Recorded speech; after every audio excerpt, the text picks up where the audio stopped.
जो आज पूरे देश में रफ्तार के साथ दौड़ रही है।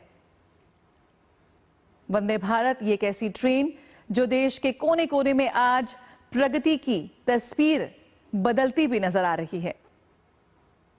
यकीनन पूर्वोत्तर भारत को कनेक्टिविटी के मैप में वंदे भारत एक्सप्रेस ट्रेन का अहम योगदान है और वंदे भारत स्लीपर ट्रेन को हरी झंडी दिखाने के लिए प्रधानमंत्री नरेंद्र मोदी पहुंच चुके हैं। ये पहली make in India semi high speed train है जो देश की रेलवे की पूरी तस्वीर बदल रही है और जिस तरह से भारतीय रेलवे का पूरा ट्रांसफॉर्मेशन हमने देखा है बीते दशक में, वे बेहद उल्लेखनीय है, अभूतपूर्व है। पश्चिम बंगाल को वंदे भारत मिलना यकीनन पूर्वी भारत के कनेक्टिविटी मैप पर में एक बड़ा बदलाव है।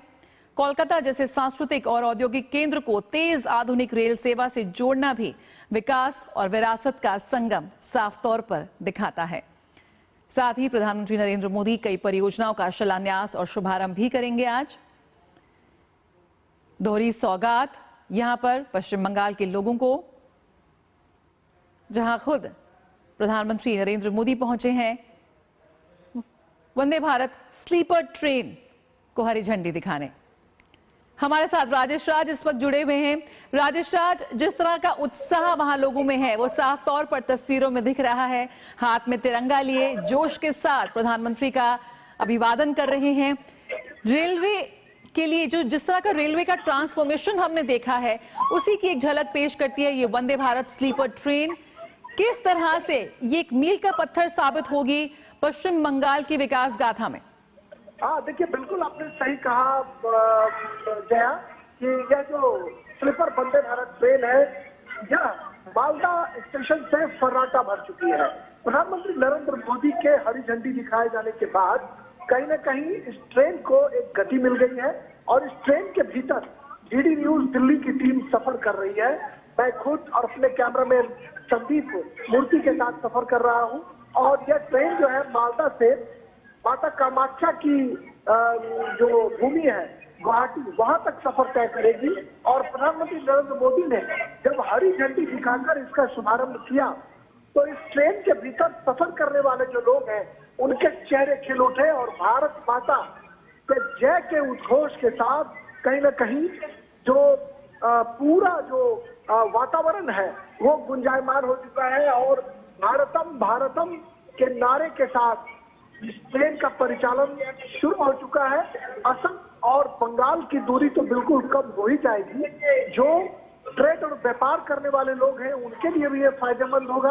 अभी रेल मंत्री अश्विनी वैष्णव से मैंने इंटरव्यू किया था तो रेल मंत्री ने साफ तौर पर यह कहा कि आने वाले दिनों में देश के विभिन्न हिस्सों तक हम वंदे भारत स्लीपर ट्रेन को पहुंचाने की कोशिश करेंगे और यह ट्रेन कहीं न कहीं सपनों की उड़ान भरेगा। इस ट्रेन के परिचालन से एक तरफ जहां माता कामाख्या के दर्शन के लिए लोग गुवाहाटी आराम से पहुंच सकेंगे, वहीं कलकत्ता में गंगा में डुबकी लगाएंगे, माता काली का दर्शन करेंगे और फिर एक आजमगढ़ स्टेशन बीच में आएगा, वहां पर उतरकर लोग तारापीठ माता काली का दर्शन करने भी जा सकेंगे।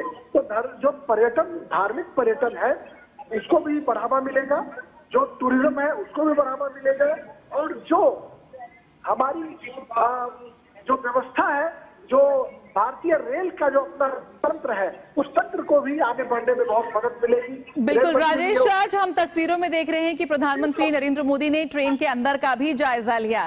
साफ तौर पर यहाँ पर स्पीड भी, सुरक्षा भी और सुविधाएं भी, यकीनन पश्चिम बंगाल को सिर्फ एक ट्रेन नहीं मिल गई बल्कि विकास की पटरी पर भी दौड़ने का एक अवसर मिला है। हाँ बिल्कुल आपने सही कहा कि सिर्फ पश्चिम बंगाल और असम नहीं, यह देश के लिए एक युगांतकारी परिवर्तन का संदेश लेकर वंदे भारत ट्रेन आया है। जब वंदे भारत चेयर कार की शुरुआत हुई तो आपको याद होगा कि जब पहली मर्तबा दिल्ली से बनारस के लिए ट्रेन खुली थी, फिर दिल्ली से जम्मू के लिए ट्रेन खुली थी, तो लोगों ने यह कल्पना नहीं की होगी जया कि भारत में एक सेमी हाई स्पीड ट्रेन का परिचालन हर एक शहरों के लिए हो। ये उम्मीद की थी भारत सरकार ने कि हम 100 से ज्यादा वंदे भारत ट्रेनों का परिचालन शुरू करेंगे। आज एक इमाम के तौर पर हम कह सकते हैं कि नॉर्थ के जो इलाके हैं वह भी जुड़ चुके हैं, और जो आपका नॉर्थ ईस्ट के जो सबसे सुदूर इलाके हैं मिजोरम की राजधानी आज रेल पटरियों से जुड़ चुकी है और वहां से राजधानी ट्रेन का परिचालन शुरू हो चुका है। और आज रेल मंत्री ने कहा कि पर इसका भी हम जो प्रसार है वो करेंगे और व्यापक रूप से इस ट्रेन को हम आगे बढ़ाने की कोशिश करेंगे। देश विभिन्न हिस्सों में आए तो भारतीय रेल के जो जांबाज सिपाही हैं उनकी मेहनत रंग ला रही है और उनके इंजीनियरों के सफल करिश्माई व्यक्तित्व की वजह से यह जो ट्रेन है, यह ट्रेन अपने गंतव्य के लिए खुल चुकी है। और ये मानता हूं कि ये मील का पत्थर इसलिए भी साबित होगा कि धार्मिक पर्यटन में रुचि रखने वाले लोग यहाँ इस ट्रेन सफर करें। वहीं न्यू जलपाईगुड़ी से गुवाहाटी जाने वाले और न्यू जलपाईगुड़ी से हावड़ा जाने में जिन लोगों को एक बोझिल सफर का सामना करना पड़ता था, उनके लिए ये वंदे भारत ट्रेन सुहाना सफर का आनंद जो है वो उपलब्ध कराएगी। बिल्कुल, कोलकाता, हावड़ा, न्यू जलपाईगुड़ी जैसे रूट्स पर यात्रा का समय घट रहा है, बिजनेस मूवमेंट तेज हो रहा है। साफ तौर पर कह सकते हैं राजेश कि उत्तर बंगाल और सिलीगुड़ी कॉरिडोर को यहां पर एक नेशनल मेन स्ट्रीट से जुड़ने का एक मजबूत कनेक्शन के तौर पर ये ट्रेन साबित होने जा रही है। हाँ बिल्कुल बिल्कुल। व्यापार, पर्यटन और रोजगार को सीधा फायदा मिलेगा इससे।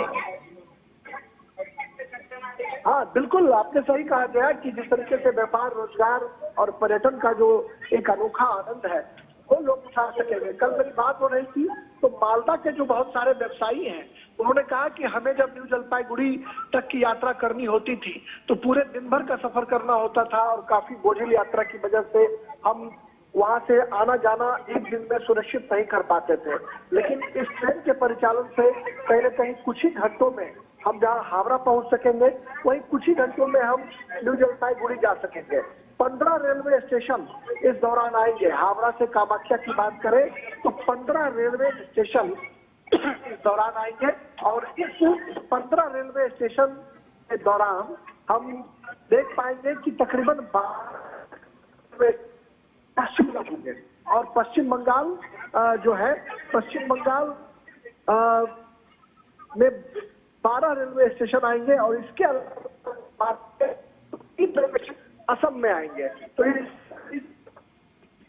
और पश्चिम बंगाल की दूरी कम हो जाएगी। और प्रधानमंत्री लगातार ये कहते रहे हैं कि पूरब के विकास के बिना देश का विकास संभव नहीं है। तो आज जब वंदे भारत ट्रेन का परिचालन शुरू